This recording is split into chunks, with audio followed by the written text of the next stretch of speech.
Praise the Lord. सबको जय मसीह की। परमेश्वर आप सभी को आशीष दे। मेरे प्रियो, आज इस सुबह की प्रार्थना मैं आप सभी के लिए करने जा रहा हूँ। इस प्रार्थना को शुरू करने से पहले मैं वचन के माध्यम से आपसे बातचीत करूँगा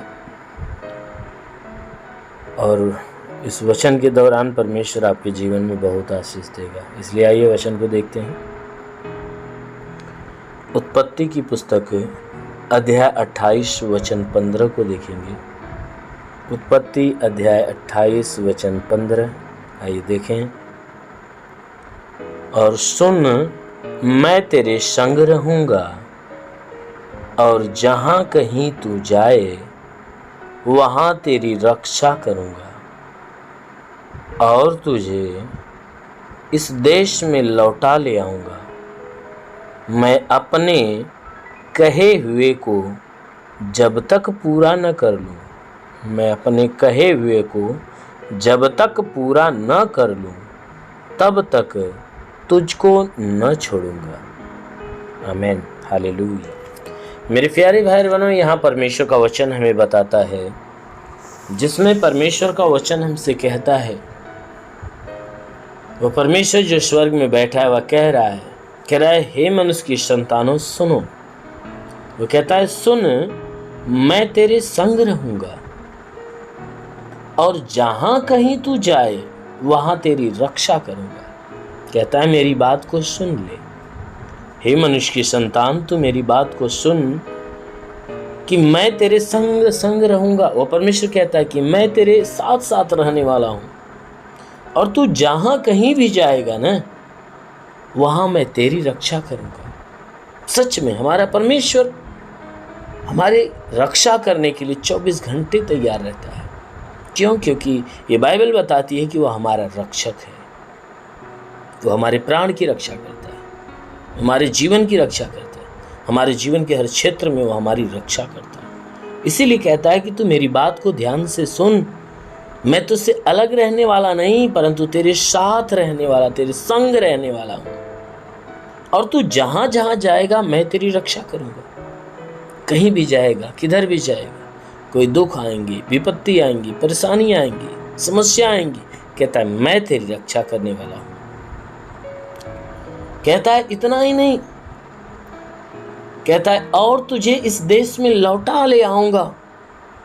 कहता है जिस देश से तू निकाला गया है, कहता है उस देश में फिर से मैं तुझे वापस लाऊंगा।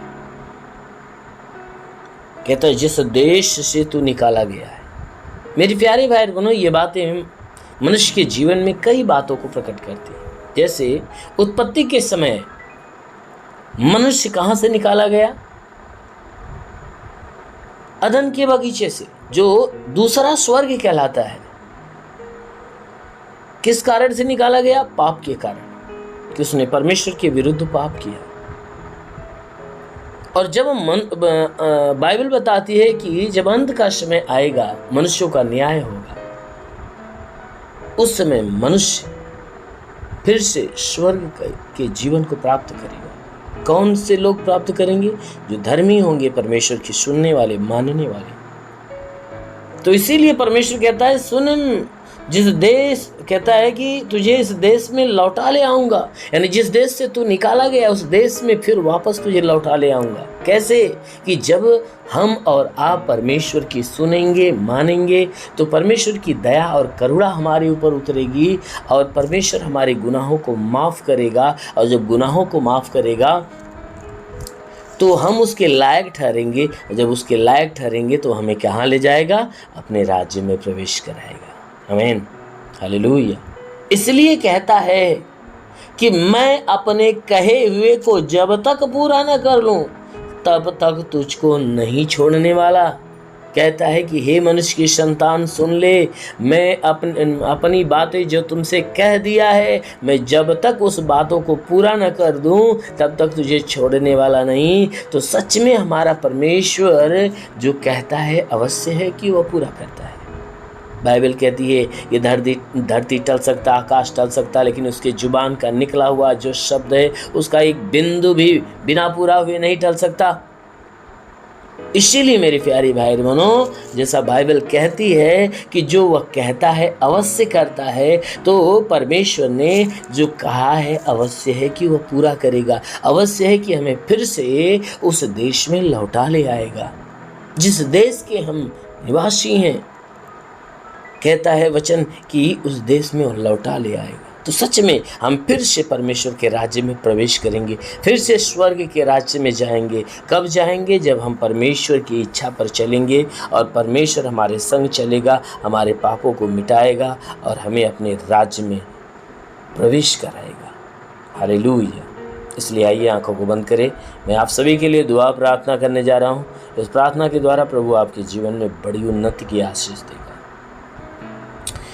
धन्यवाद करता हूँ मेरे प्रभु परमेश्वर, सृष्टि के मालिक तेरा धन्यवाद महिमा करता, आदर महिमा तुझे देते पिता। प्रार्थना करता हूँ पवित्र हाथों को बढ़ाकर जितने लोग इस प्रार्थना को रिसीव करें प्रभु, उनको स्पर्श कर, ताकि उनके जीवन में जो दुख है, तकलीफ है, पीड़ा, परेशानियाँ सब खत्म होने पाए। दुष्ट आत्मा, शैतानी आत्मा, मरी हुई आत्मा, पूज्यमान शक्तियों का प्रभाव प्रकोप इनके जीवन से निकल जाए। हाँ मेरे प्रभु, जो अपने जीवन में निराश उदास है, उनकी निराशा, उनकी उदासी को समाप्त कर। हे परमेश्वर, जितने बंधन है, श्राप है, वह सब खत्म होने पाए। इनके जीवन में, इनके घर में तू आशीष दे, इनके रोजी रोजगार के क्षेत्र पे आशीष दे, बढ़ोतरी बरकत होने पाए इनके। हे परमेश्वर, इनके जीवन में तू ऐसी आशीष दे ताकि जो रोग, जो बीमारियां इनके शरीर में हो, सारा रोग, सारी बीमारियां इन सब के शरीर से खत्म होने पाए। जितने लोग प्रार्थना को सुन रहे प्रभु, उनमें से जिसके शरीर में बीमारी लगी, यीशु के नाम से वह बीमारी खत्म होने पाए। जिसके सर में दर्द हो निकल जाए, बदन में दर्द हो निकल जाए, जोड़ों में दर्द हो निकल जाए, आंखों की तकलीफें, कान की तकलीफें, मुंह की तकलीफें, नाक की तकलीफें नष्ट होने पाए। सीने में कोई बीमारी हो, पेट में कोई बीमारी हो, कमर में, रीढ़ की हड्डी में, घुटने में कोई बीमारी हो, सब नष्ट होने पाए। हे परमेश्वर, इनके शरीर में ब्लड प्रेशर, शुगर, दमा, HIV, TB, कैंसर जो भी है वह सब नष्ट हो जाए। इनके शरीर के भीतरी हिस्से में जो गड़बड़ी है वह नष्ट होने पाए। जुकाम हो, खांसी हो, बुखार हो, सब गायब हो जाए। हाँ मेरे महान परमेश्वर, बड़ी से बड़ी, छोटी से छोटी जो भी बीमारियां हैं, यीशु के नाम में आदेश करता हूँ नष्ट होने पाए। हाँ मेरे महान परमेश्वर, प्रार्थना करते जिसके शरीर में दुष्ट आत्माएं निकलें प्रभु, इनका जीवन तेरे आनंद से भरे। इनके घर में आनंद की आशीष आने पाए, इनके परिवार में तेरे आनंद की आशीष आए। प्रभु मैं प्रार्थना करता कि, क्योंकि वचन में लिखा है कि विश्वास करने वाला लज्जित नहीं होता। सब विश्वास इनके विश्वास के अनुसार इन्हें चंगा होने दे। के शरीर में, के घर में, इनके परिवार में जितने बंधन है, जितनी बीमारियां, जितनी भी श्राप है, जितनी तकलीफें, सब नष्ट होने पाए। जो दुष्ट आत्मा काम करती है वो निकल जाए। हे प्रभु मैं प्रार्थना करता हूँ इनके रोजगार के क्षेत्र पे आशीष दे, उसमें बढ़ोतरी बरकत हो। जिसके पास रोजगार नहीं, रोजगार मिले, नौकरी नहीं, नौकरी मिले। जो गरीबी के श्राप में छुटकारा पाए, जो कर्ज में कर्जा अदा हो जाए। जिसके पास घर नहीं, घर हो जाए। चलने का साधन नहीं, चलने का साधन होने पाए। ओ प्रभु मैं प्रार्थना करता हूँ जितने लोग इस प्रार्थना को सुन रहे प्रभु, इनमें जो पढ़ाई लिखाई करने वाले उनकी पढ़ाई लिखाई के क्षेत्र पे आशीष दे, ताकि उनके जीवन का लक्ष्य पूरा हो, जीवन में सदैव तेरे मार्ग पर चले। हाँ मेरे महान परमेश्वर, प्रार्थना करते पिता, इनके जीवन की जो भी मुश्किलें प्रभु यीशु के नाम से वो सारी मुश्किलें आसान होने पे, जीवन की सारी परेशानियां दूर हो जाए। प्रभु इन्हें भला चंगा कर, इन्हें आत्मा की सहभागिता से भर दे। पवित्र आत्मा इन्हें स्पर्श होने दे, पवित्र आत्मा का स्पर्श हो जाए, पवित्र आत्मा का स्पर्श होने पाए। शोले पवित्र आत्मा ओ प्रभु सबके सब आत्मा के द्वारा चलाए चले। हे परमेश्वर इन्हें आत्मिक ज्ञान, आत्मिक बुद्धि, आत्मिक दान, आत्मिक वरदान प्राप्त हो।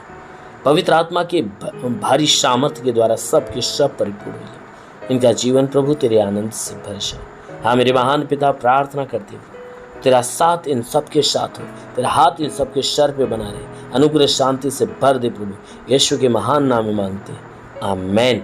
परमेश्वर आप सभी को आशीष दे। God bless you. धन्यवाद।